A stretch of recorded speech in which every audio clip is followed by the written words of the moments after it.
Hello everybody and welcome to episode 1 or day 0 of the vlog. The vlog we'll call it.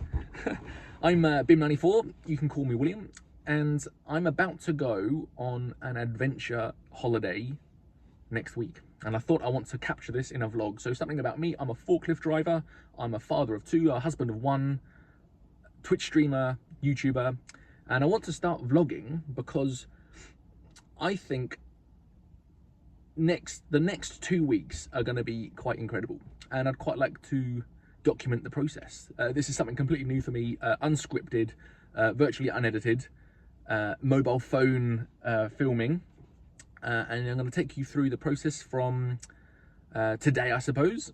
One of my last days at work, it's a Monday, and my flight is on Wednesday, and we're going to America for my brother's 40th birthday celebrations, and there's going to be 8 of us who've all known each other for 20 years plus, and we're going to take Harley Davidsons from Seattle through the Pacific Coast Highway down to Las Vegas. We're going to do that over 2 weeks.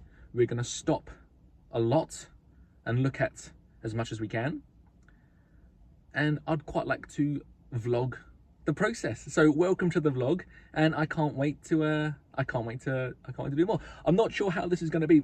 I'm going to be filming every day. I'm not sure if we're going to be uploading every day. We'll see how it goes. It's all dependent on Wi-Fi, I suppose, and my anxiety with filming in front of people, talking like this. This is take number 5. I'm in my work car park before I've started work, and this is like the 5th take. I'm like, oh no, I don't like the way that started. I don't like the way that started. I need to have a script in front of me. But welcome everybody. This is quite weird because I suppose most of what I do online is for the online community, but here we might have a mix of people that know me personally, family members. So say hello to each other in the comments. Be nice, and I can't wait to see what's going to come of this. Walking out of work now, on time, greeted by quite a nice sunset. Look at that. I've been doing overtime every day for months now, it seems. It's quite nice to finish on time. Wasn't that busy today, wasn't that hectic. Got a lovely sunset. Normally it's dark when I come home. So one thing I didn't point out earlier is that I am in Australia right now. I live here and I do not like the cold. So on the drive to work today, I actually bought a heat pack for my lap because it got down to, it's 17 degrees right now, and I don't like it. At night, it's been going down to like 5, 3 some nights as well. But because it's winter here in the Southern Hemisphere. So going to America, I'm quite excited because it's going to be summer. And I'll talk you through exactly where we're going and what we're up to when I get home, when I've got all the info and I can show you on a map. And one of the places we're going to is called Death Valley, and apparently it's 55 degrees there at the moment. It might be 45, but even still, 45 degrees. Gosh, I know it gets hot there. I know it gets hot. Very much looking forward to that. Anyway, let's drive home. Back at home now. Kids are asleep. I've got to be quiet because one of them is behind that wall behind me, and if I'm too loud, she might wake up. It's a blistery 10 degrees tonight, hence the heat pack again. But now I can show you exactly the route plan for America. One second. So here's the route. I'm going to try and not get my shadow involved, but we're going to start off in Seattle, and this is what my brother's done. He's organised all this and figured out exactly how many miles and how long it's going to take us. So Seattle, that's our first couple of nights. Then we're going through here, Bay City, Gold Beach, Fort Bragg, San Francisco, Morro Bay, Lancaster, Death Valley, and final couple of days in Vegas. That is the 2-week motorbike journey. And also, oh yeah, this has got all the touristy stops we may want to be on. Oh, out of focus. There we go. And this is all my brother's work. He's done all of this organization. His organization has been absolutely top tier. Everything we might want to do.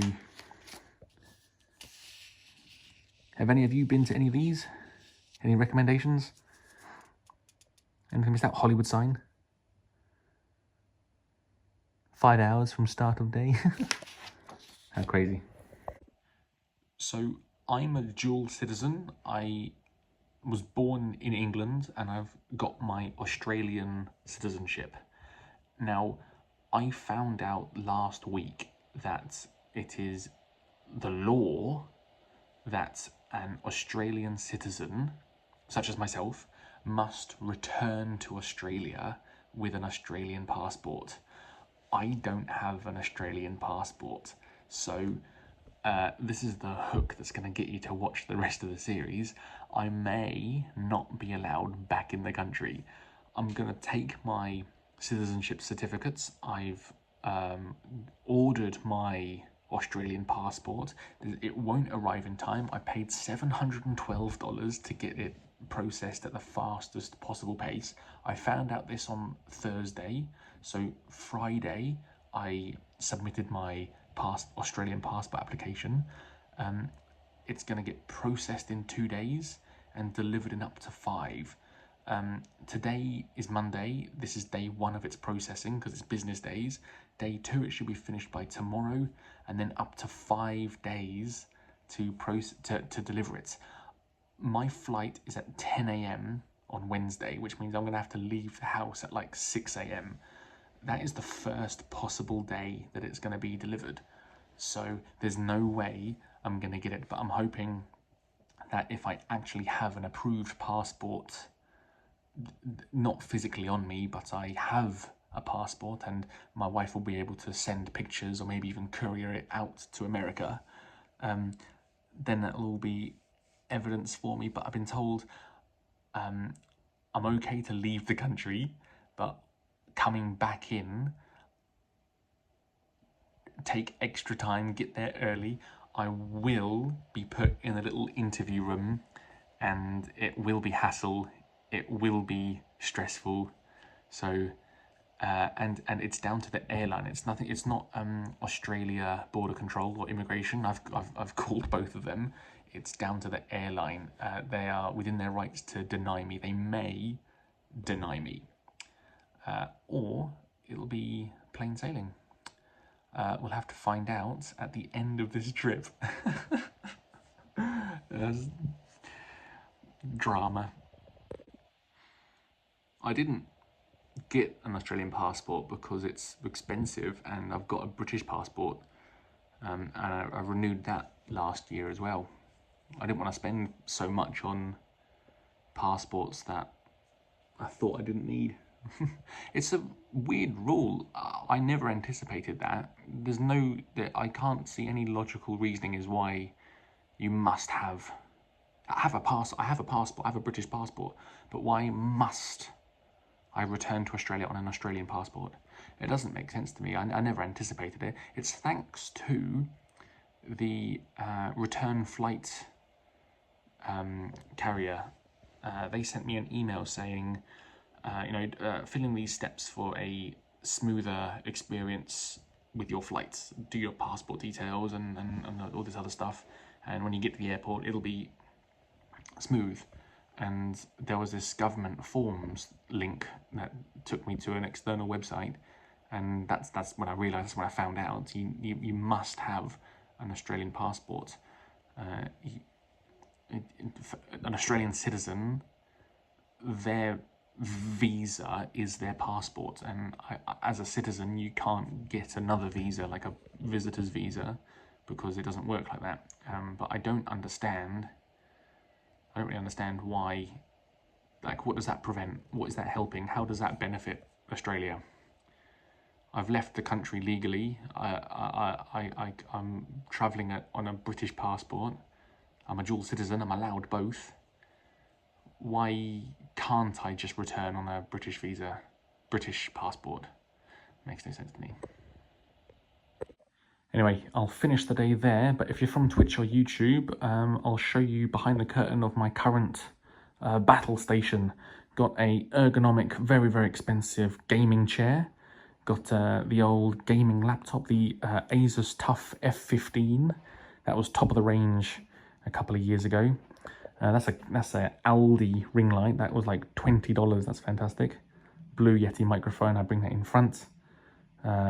Logitech Stream Cam. That's Logitech as well. Key light. I bought that off Amazon. That's the second screen that it clips to the back. It's very handy, isn't it? All dusty. Hard drive. Stream Deck. Second PC. This is an old one. It's got Windows 7 on it. Windows 7, and that runs Twitch chat. Well, this is running the streaming software and the game. This blanket is my green screen. This is my belonged to my mother-in-law, and that's the current. And everything's look on a proper stand. All the cameras at the perfect height because it's on articulate, and that's bow ties and watches for my wedding actually. Anyway, there's behind the curtain. Good night, and I'll see you tomorrow.